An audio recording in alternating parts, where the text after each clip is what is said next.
Tonight we're diving into a fiery showdown.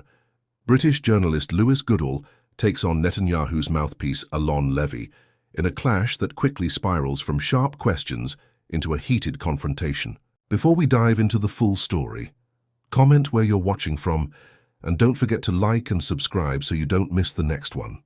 This isn't polite debate. It's raw, it's tense, and it exposes just how desperate the messaging war has become. Has Israel got no theocratic dictatorship? I don't dispute that. Official slogan is death to Israel. I don't dispute that. Well, let's talk now to Alon Levy, former Israeli government spokesperson, joining us live from Tel Aviv on the show this morning. Alon Levy, thanks so much for joining us this morning. Let's not pay too much attention to the lectures the Iranian foreign minister gives about the UN Charter and about international law. We know that the Iranians are not too fond of keeping it themselves, but perhaps we should listen to what the UN Secretary General has had to say this morning when he said, Antonio Guterres, that this is a dangerous escalation in a region already on the edge and a direct threat to international peace and security. Why is he wrong? I think he should say thank you to the United States and Israel for saving the world from the specter of an Iranian nuclear bomb. Iran was weaponizing its nuclear weapons program. Diplomacy had failed to stop it from building enough highly enriched uranium for 10 nuclear weapons. And Israel and the United States have both done the world an immense service at immense risk to themselves. What is your evidence for any of those claims? Israeli intelligence understood that Iran was weaponizing its uranium. But it's worse than that, Lewis, because the Iranian regime, according to the IAEA, already had enough highly enriched uranium for 10 nuclear bombs. That's not Israel. That's the IAEA. There is no possible civilian justification for having uranium at 60% enrichment, which is 99% of the way to weapons grade. Certainly none for having it inside an IRGC base buried deep under a mountain. When the Iranian regime has an open policy of death to Israel and is building the weapons to bring death to Israel, Israel has stepped in to remove that existential threat. You cite the IAEA. And they themselves have said, as you'll know, this is the IAEA's Rafael Grossi, its Secretary General. We do not have any proof of any systematic effort by the Iranians to move into a nuclear weapon. Indeed, he said in an interview with CNN just in the last few days that those claiming, which I would assume he would include you in, given what you've just said, those claiming to know exact details about Iran moving toward a nuclear weapon are engaging in speculation. So you're citing the IAEA, but there's the Director General of the IAEA saying that you're wrong. Lewis, Iran has been blocking IAEA inspections. Even if Iran had a nuclear weapon with Acme written on it, like in the cartoons we used to watch as kids, the IAEA would miss it. But a little bit of humility you just cited the IAEA. The Syrian regime, Lewis, the IAEA knows that Iran has 400 kilos of highly enriched uranium. The IAEA correct when they agree with you, but not when they don't. The IAEA does not have the ability to penetrate the Iranian regime in the way that Israeli intelligence Then why are you citing them when they support what you agree with? Because the evidence is there for everyone to see. Right. The weaponization is not something the IAEA would pick up on because its inspectors aren't allowed into Iran's facilities. Lewis, a little bit of humility. In 2007, the Syrian regime was building a nuclear reactor. The United States didn't know about it until Israel told it, and the United Kingdom didn't know about it until Israel bombed it. But the red line of a decision to build nuclear weapons is already too late. You can criticize Israel for acting too late, definitely not too early, because there is no wiggle room to wake up one morning and find out that the Iranian regime has already assembled a nuclear bomb, with, I'll remind you, no possible civilian justification for 400 kilos of enriched uranium at 60%. So we just have to trust you. We just have to trust your government. Is military. We just have to trust your government. Lewis, the only possible reason to have 400 kilos of highly enriched uranium is because it's a nuclear weapons. Do you understand? Program. The only possible reason to dig a nuclear facility under a mountain inside a revolutionary But the US itself is said, because it's a nuclear weapons Tulsi Gabbard, as you know, itself said, no one may doubt that the Iranians may have nefarious intentions. But the big question here is as to how imminent it was that they may obtain a nuclear weapon. And as you yourself know, Tulsi Gabbard herself had said that there was no prospect of that happening imminently. So ultimately, you started your answer to my question by saying Israeli intelligence thinks this. You're asking us to believe your government and what it says. Do you understand why many people in the UK and around the world, given the Israeli government actions since what has happened with Gaza in particular, have trouble to credit that idea. Lewis, the Iranian regime has a nuclear weapons program because it has enriched uranium to a level that can only be justified for nuclear weapons. Those claiming to know exact details about Iran moving toward a nuclear weapon are engaging in speculation. That is what the director of the IAEA has said. Because Israel has no room for wriggle room. The Iranian so we have to trust you. Is openly sworn to Israel's destruction. During the negotiations, the Iranian regime leader was tweeting that Israel must be destroyed while enriching uranium, that the only possible thing you can do with it is nuclear weapons. We don't have the luxury to wait to find out that tomorrow at 2 o'clock in the afternoon, they're going to have a nuclear weapon. Israel is operating here at the last possible minute because the Iranian regime was enriching uranium to a level that could only be used for nuclear weapons. And I think the United Kingdom, whose approach to diplomacy has failed, should show a little bit of humility and thank its ally in the Middle East for eliminating the threat of Iranian nuclear weapons. Do you understand that that's rather awkward, given that if your Prime Minister arrived in this country, we would be actually duty-bound to arrest him? And indeed, the British government has imposed sanctions on 2 of the most senior members of your government for their actions and words with regards to Gaza. Can you understand that, therefore, many people listening to you saying we should accept what Benjamin Netanyahu and his government says rather struggle with that notion? Lewis, can you understand that the United Kingdom has rendered itself diplomatically irrelevant in the entire Iranian nuclear talks? Yesterday, the E3 tried to resume negotiations with Iran, and it asked for guarantees that its intentions were peaceful. The Iranian regime said that was unrealistic, and that's because the Iranian regime's intentions are death to Israel and death to the United States.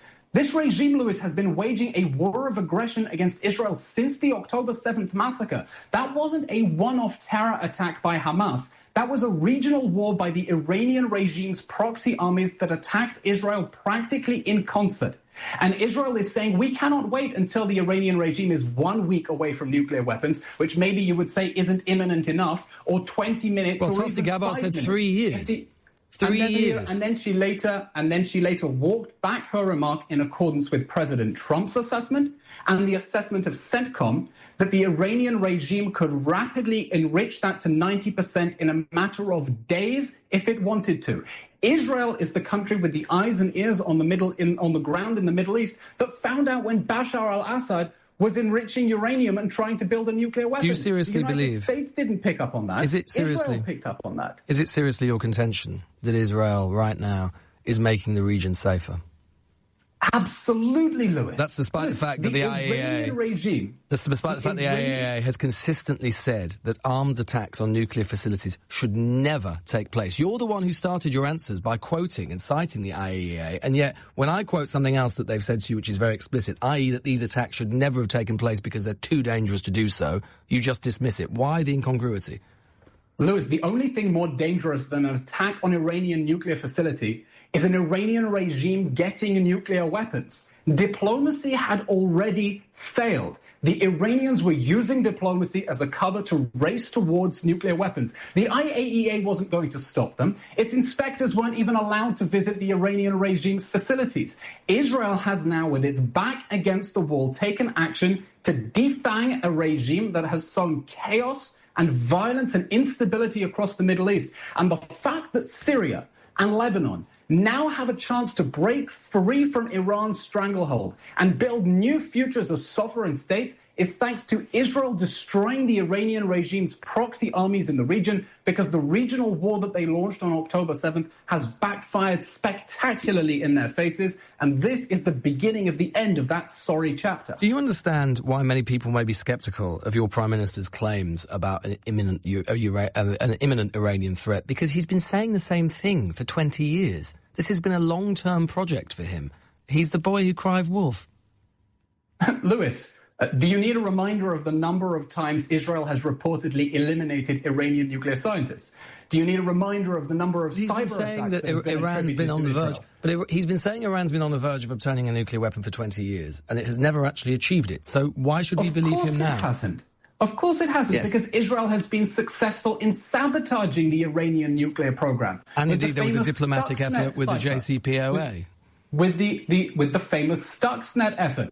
And with the assassinations of Iranian nuclear scientists. The Iranian regime, as it is, Lewis, 60% highly enriched uranium is 99% of the way there to weaponized uranium. American intelligence said a year ago that the Iranian regime could weaponize that at multiple facilities in a matter of days at a time of its choosing. And the IAEA has run out of diplomatic language to express concern about the nuclear weapons program the Iranian regime has been running inside IRGC bases deep underneath mountains. Well, if Iran turns around and says, I'll tell you what, Israel, we'll give up on our nuclear program when you give up the nuclear weapons that everybody knows you possess, would Israel agree to that?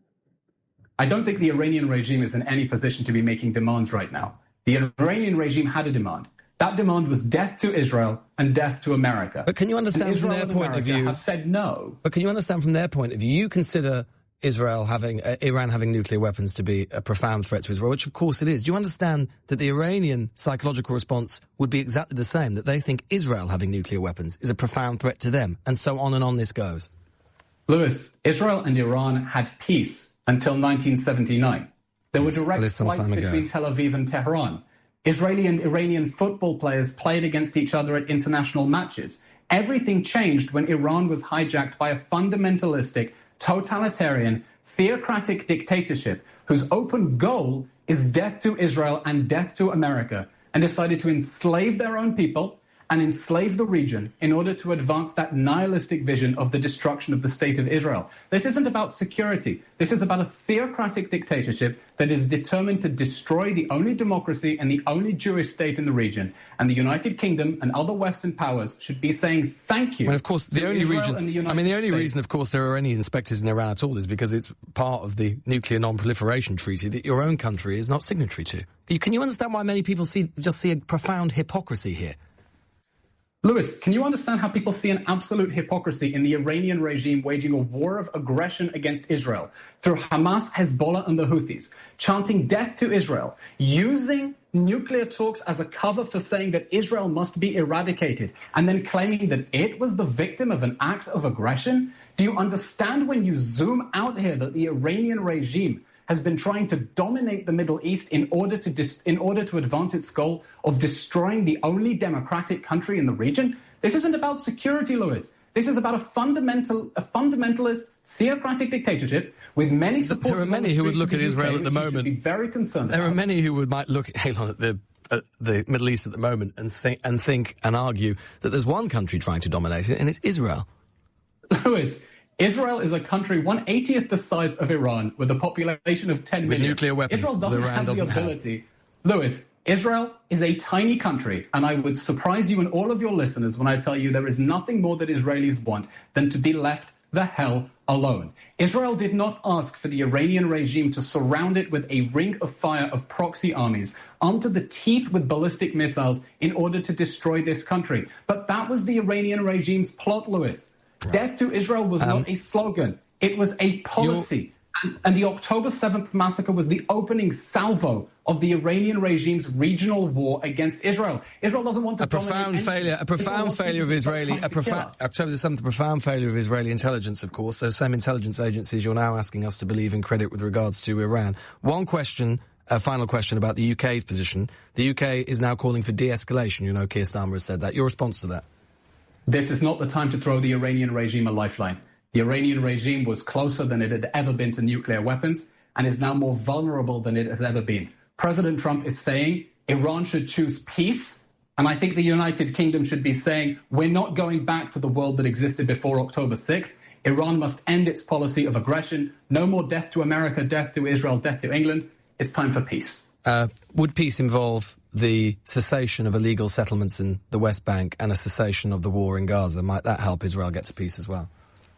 Peace would mean the Iranian regime stopping being committed to death to Israel and building the weapons to bring death to Israel. You don't think Israel's got any role to play in any of that? You don't think that Israel itself could do things that could generate peace? It's not all about Iran, though, is it, Alon Levy? I just asked you about something separate to Iran. I was asking you about the West Bank and the settlements there, and asking you about Gaza, which are separate. Do you not think that it might help guarantee Israeli peace and security over the long term if a settlement were to be found in those places?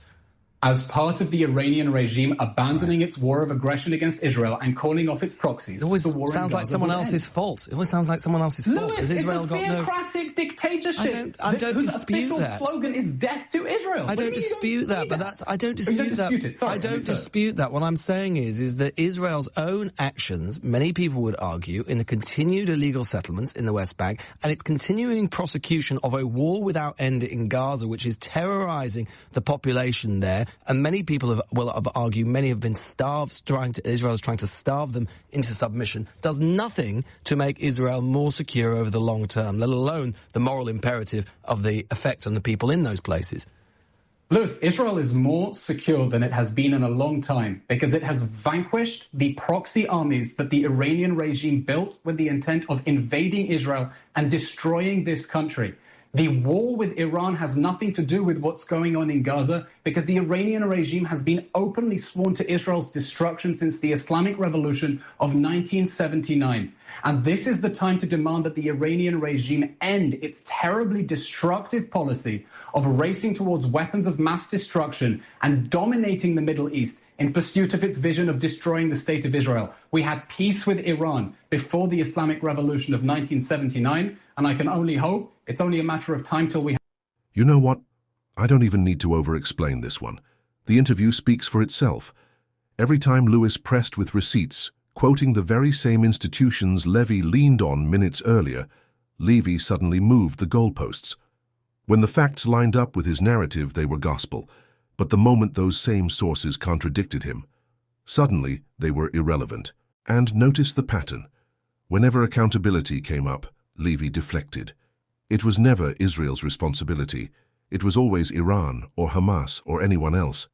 And when that wasn't enough, he wrapped himself in America's shadow, using US support as a shield instead of addressing the core criticism. That's not strength, that's spin. From where I stand, this doesn't look good for Israel at all. And the timing couldn't be more dangerous. As of recording, Iran has already retaliated with strikes on US bases. The stakes in this region are rising fast, and the excuses we just heard aren't calming anything down. But I want to hear from you. What do you make of this exchange? Was Levy exposed, or do you think he made his case? Drop your thoughts in the comments below. I read everyone. Until next time, this has been The Whip Line. Thanks for tuning in. Stay sharp, stay informed.